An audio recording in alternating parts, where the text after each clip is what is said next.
L'actualité en Syrie est extrêmement dense et pas plus tard que dans la nuit du 9 au 10 décembre, l'armée israélienne, mais également les États-Unis, ont annoncé avoir fait de nombreuses frappes. Si ce sujet vous intéresse, n'hésitez pas à nous le dire en commentaire.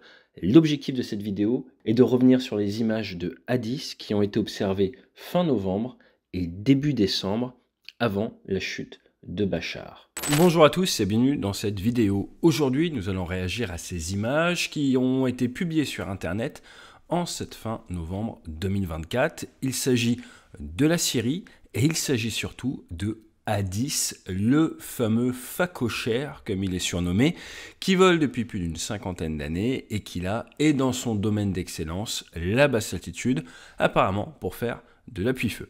Ce que je vous propose dans cette vidéo, c'est d'essayer de comprendre pourquoi ces images de Hadith américains ont été tournées en Syrie en cette fin 2024, essayer de comprendre c'est en rapport avec les percées qui ont eu lieu contre les différentes coalitions contre le régime de Assad, voir ce qu'ont déclaré les sources américaines à ce sujet, et donc d'avoir un plan où dans un premier temps on revient sur cet avion absolument mythique qui est un des seuls avions monomission de l'US Air Force, à savoir monomission pour faire de l'appui-feu pour les troupes au sol, qu'on appelle le CAS.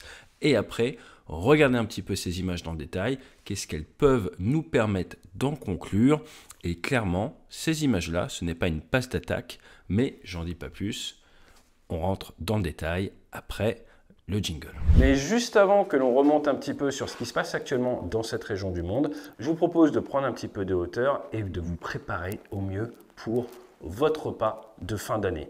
Et qui de mieux que MyHeritage pour vous aider à arriver avec des histoires incroyables à partager sur votre famille ou votre belle famille. Ils ont une base de données qui est absolument incroyable avec plus de 100 milliards de documents et vous allez pouvoir briller à Noël lors du repas de famille. Véritable machine à remonter le temps, MyHeritage vous donne accès à de nombreux documents numérisés directement depuis votre téléphone ou votre ordinateur au chaud au coin du feu. Alors je vais vous partager mon plan d'action pour ce réveillon. Je vais attendre en embuscade que la conversation porte sur la politique nord-américaine et afin d'impressionner belle maman, je vais lui parler tout simplement de l'histoire d'un de ses ancêtres, Jean Beauville, qui est né dans le Lot, mais est arrivé dans le Massachusetts. Tout cela s'est déroulé à la fin du 19e siècle et au début du 20e, donc traverser l'Atlantique à cette époque ne se faisait pas aussi facilement que de nos jours. Même si vous allez me dire que 8 heures assis en classe éco, cela n'a rien de facile. C'est grâce à Smart Match qui m'a envoyé une notification et qui m'a permis de découvrir son existence. Acte de décès, acte de mariage, acte de naissance, c'est Smart Match qui me shoot des emails régulièrement, ce qui me permet d'approfondir mes connaissances sur ma famille, mais également la belle famille sans que ce soit chronophage. Alors pour Jean, j'ai pas pu utiliser l'IA pour donner vie à ses photos. À l'époque, ils n'en avaient pas trop, mais cela marche très bien avec mon grand-père. L'histoire de mon grand-père n'est pas banale. Je ne l'ai jamais connu et c'est uniquement grâce à MyHeritage que j'ai réussi à avoir des détails précis sur sa vie. J'ai découvert qu'il était parti au Brésil en 1946, juste après la Seconde Guerre mondiale, pour faire de la photographie. Et grâce à sa carte d'immigration de l'époque, j'ai pu trouver la photo à laquelle j'ai donné vie avec l'IA. Et c'est fou de voir son grand-père, alors qu'il était jeune, plus jeune que moi à l'instant T, s'animer comme s'il était face à moi. Je vous conseille de tester directement sur vos gros-parents, c'est assez incroyable, ça fait bizarre. MyHeritage vous propose 2 semaines de test gratuit, c'est simple, vous avez juste à aller sur le lien, il est juste en dessous, et ça va vous permettre de découvrir le fonctionnement et d'arriver fin prêt pour le repas de Noël. Alors honnêtement, vous n'avez rien à perdre, moi je vous propose de cliquer sur le lien qui est juste en dessous et d'en profiter. Jingle.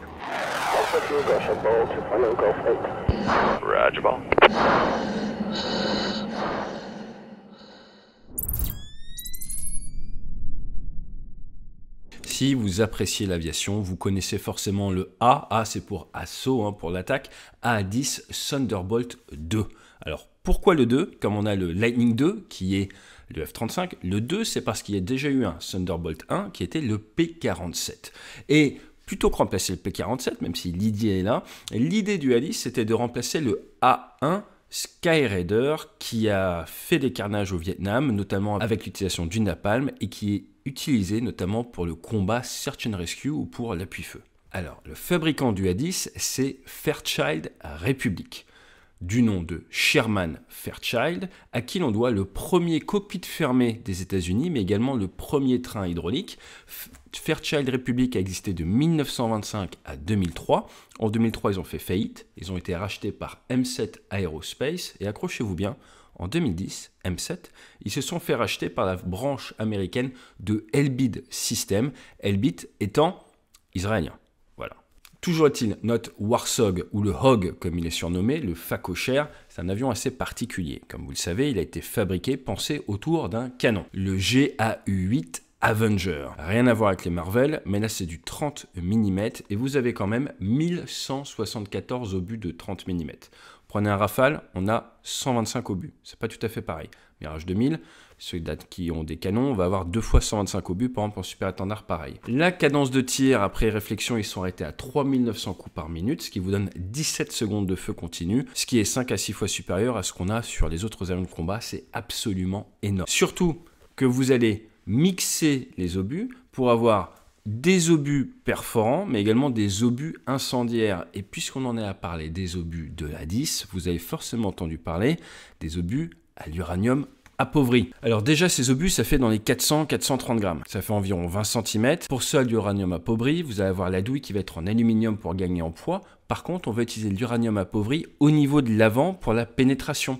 Parce que l'uranium, accrochez-vous bien, c'est un des matériaux qui a la masse volumique la plus forte au monde. Donc c'est ultra dense. Et en plus, ça a tendance à s'enflammer à l'impact. Le problème, c'est que bien que ce soit appauvri et que vous avez environ 40% de radiation de moins que l'uranium normal, au moment de l'impact, ça va faire des fumées, ça va faire de la poussière et ça va faire de la radioactivité qui, derrière, pourrait poser des soucis. Alors, on sait de sources américaines qu'entre le 16 et le 22 novembre 2015, ces fameux obus ont été utilisés par des A10, 5265 pour être précis, contre des camions-citernes utilisés pour la contrebande de l'État islamique. Donc ils ont déjà été utilisés en Syrie. J'étais dans la région à cette époque-là en plus, mais moi côté Irak, je ne suis pas allé en Syrie. Notre canon, il est absolument énorme. Regardez par rapport à une coccinelle, il fait 6 mètres de long.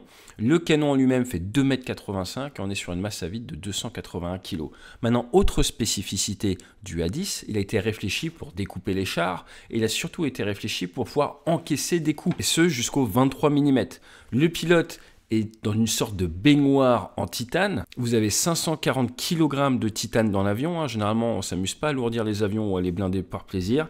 Et au niveau des réacteurs, ils sont à l'arrière protégés et vous avez de la redondance partout. L'avion est même pilotable en cas de panne hydraulique totale. Ça nous fait quand même un bébé à vide de 11 tonnes, la masse d'un super étendard au décollage ou d'un Rafale à vide. Et au maximum, on monte à quasi 21 tonnes. Et nos moteurs sont des TF34 qu'on retrouve également sur le S3 Viking qui faisait de la chasse aux sous-marins dans la Navy pendant la guerre froide. Vous voyez que les réacteurs sont derrière, sont surélevés. Le but, c'est de réduire leur signature infrarouge pour éviter d'attirer les missiles courte portée, ce qu'on appelle les SATCP, solaire très courte portée, les Manpad. Ce bestiau, il va pas aller très vite, c'est un phacochère, il va faire du 300 nœuds, 500 km/h, donc il va être bien plus lent qu'un avion de combat, et surtout, il n'est pas omnirôle, il ne peut pas tout faire. Néanmoins, on peut mettre des Sidewinder pour qu'il puisse se protéger contre une menace air. Donc si vous êtes chasseur, vous voyez un A10, passez pas devant en vous disant il peut rien me faire, ça se trouve, il va vous tirer un missile air à quelques kilomètres. Par contre, pour de l'attaque au sol, canon. Et après, derrière, avec le passage du A10A au A10C, vous avez eu toute la gamme d'armes de précision, qu'elles soient guidées directement par le pilote ou alors guidées par laser. En termes d'avions, ça a été produit de 72 à 84, il y en a 716 qui ont été fabriqués. Opérationnel dès 1977, ça fait donc 52 ans qu'il y a des A10, au début les A10A, et ensuite les A10C au début des années 2000. Certaines versions existent, ce sont des OA10, pour permettre aux pilotes d'avoir un meilleur système de communication et d'observation pour être ce qu'on appelle FAC-A, FAC Airborne Forward Air Controller, pour pouvoir guider les frappes d'autres avions, amener l'appui-feu. Pendant la guerre du Golfe, il a connu le combat, le A10 forcément. Il y a d'ailleurs eu des cas de tirs fratricides contre les Britanniques lors de l'invasion d'Irak en 2003. C'était le 28 mars où un militaire britannique est décédé, 2 véhicules avaient été détruits. Ça avait fait grand bruit à l'époque, il y avait eu 5 blessés également derrière. Vous l'avez forcément vu au cinéma, soit dans Jared en 2005, soit dans Transformers avec une scène de closer support d'appui-feu sur laquelle on pourra revenir en détail si vous le souhaitez en début d'année. Dans Terminator Salvation, également du Hadis, sans oublier dans L'Homme de Fer, où ils viennent faire de l'appui-feu contre les extraterrestres. On le voit assez bien dans les films, son talon d'Achille c'est sa basse vitesse et le fait que souvent il se rapproche. Pourquoi il va se rapprocher? Parce que là où le F-16 ou le Rafale, les Mirage 2000 vont avoir pour consigne de rester à distance de l'adversaire pour éviter d'être touché par de l'arme légère. Comme le Hadis est blindé contre ces armes légères, le décideur l'autorise à se rapprocher plus pour être plus précis, plus percutant, mais du coup augmente la prise de risque pour ces avions. En parlant d'avions, en 2017, les derniers chiffres en source ouverte que j'ai trouvés, il y en avait 282 des A-10C, 141 pour l'USAF, l'armée de l'air américaine, 55 pour l'Air Force Reserve Command et 86 pour l'ANG, l'Air National Guard. Vous vous rappelez peut-être Rambo, c'était la garde nationale qui était à sa recherche dans la forêt. Alors une fois qu'on a dit tout ça, que se passe-t-il actuellement en Syrie? Je peux faire une vidéo dédiée, si ça vous intéresse, dites-le moi, on attaquera ça tranquillement dans les semaines qui viennent. Mais à l'heure actuelle, les Américains disent qu'ils aident qui? Ils aident les SDF. Je vous arrête tout de suite, Syrian Democratic Forces. Et c'est un peu les Américains qui ont créé tout ça. Mais on n'est pas là pour entrer trop dans le détail de la genèse des SDF. Les SDF, ce sont principalement des Kurdes. J'ai bien dit principalement, car il y a un peu de tout. Il y a tellement un petit peu de tout, que d'après les Turcs, il y a les unités pour la libération du peuple, les YPG, et pour les Turcs, membres de l'OTAN, ce sont les terroristes. Vous voyez, ça commence à devenir compliqué. Vous avez des rebelles de différentes branches, vous avez des Arabes, vous avez des catholiques, vous avez des Kurdes, bref, il y a un panaché assez complexe et qui évolue rapidement. Oui, en effet, Guillaume, je me suis entretenu avec le haut responsable sunnite de Beyrouth-Est et il ressort que la situation maintenant est fort claire. En effet, si les maronites modérés du sud Liban redonnent aux alaouites du mouvement dur le contrôle du nord de Beyrouth-Ouest, ils ne s'opposeront pas à ce que les chiites Amal demeurent à l'extrême est de Beyrouth-Sud. Reste à savoir toutefois ce que les Kurdes du mouvement Kahal feront avec ou sans l'aide des moudjahidines sunnites du clan Afat. Dans tous les cas, ça a été formé en 2015. Et quelques jours seulement après, les Américains ont largué à ces SDF 50 tonnes de munitions et après ont même envoyé des forces spéciales, une cinquantaine pour les former, les accompagner, les aider. Et plus tard, ont continué à envoyer des hommes pour les aider et les former. Les Américains ont également fait de l'appui-feu au profit des SDF. Et après, derrière, même les Russes, en février 2016, ont soutenu les SDF par de l'appui-feu avec leurs forces aériennes. Par contre, il est déjà arrivé que la Turquie, encore une fois membre de l'OTAN, ait bombardé les SDF lors de certaines de leurs avancées. Donc vous voyez, c'est extrêmement compliqué. Si vous voulez rajouter une petite couche par-dessus, Amnesty International, il y a quelques mois, a fait un rapport critiquant les SDF en disant qu'ils détenaient 56 000 prisonniers, hommes, femmes, enfants, dont 30 000 enfants dans différents camps, 27 camps, qu'ils étaient tous suspectés, les prisonniers, d'appartenir ou d'être en lien avec l'État islamique et que c'était pas bien parce qu'ils n'avaient pas de procès. Pour finir sur les SDF, en 2018, en mars 2018, on retrouve en source ouverte une déclaration de notre président Macron qui dit vouloir envoyer des troupes françaises avec les SDF alors qu'à ce moment-là, les Turcs leur tapaient dessus. Si on veut résumer ou simplifier à l'extrême, les SDF ont plutôt tendance à vouloir faire la guerre à l'État islamique et à récupérer une zone dans laquelle ils vont pouvoir vivre, plutôt qu'à chercher à renverser le gouvernement d'Assad à court terme. Pour en revenir sur les Américains dans la zone, ils sont présents depuis des années. Vous avez plus de 900 Américains en source ouverte présents en Syrie, sans invitation officielle du gouvernement syrien. À partir de là, les Hadis ont été observés du côté de Deir ez-Zor. On est environ à 150 km en cette fin novembre de l'endroit où se faisait de la grosse avancée contre les forces du gouvernement Assad. Et d'après les sources américaines, cet appui-feu a eu lieu pour aider les SDF contre l'État islamique, qui n'a pas disparu, qui est encore présent sur zone et qui profitait un petit peu de la situation, encore une fois d'après les sources américaines, d'un point de vue militaire. Les Américains annoncent donc que ces frappes ont eu lieu pour aider les SDF contre l'État islamique et non pas contre le régime Assad, et il n'y a absolument aucun moyen à l'heure actuelle en source ouverte de vérifier ces propos. Par contre, ce que l'on peut faire, c'est regarder un petit peu ces images.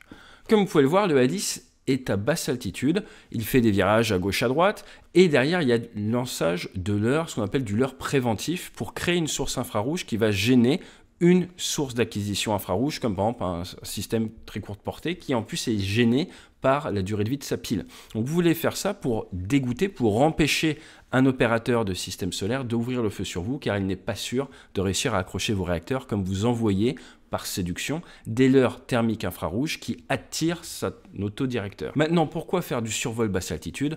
9 fois sur 10, c'est pour du show of force. Vous avez le show of présence où vous allez descendre un petit peu, faire du bruit, mais pas aller trop bas, rester au-delà de la portée d'engagement des armes légères. Et vous avez le show of force où là vous descendez à basse altitude, vous survolez éventuellement la position des ennemis pour leur dire « Eh, là vous arrêtez, sinon le coup d'après je viens et je vous traite. » Je vous traite avec quoi ? Soit du canon, soit de la bombe, soit de la roquette, dans le cas du A10.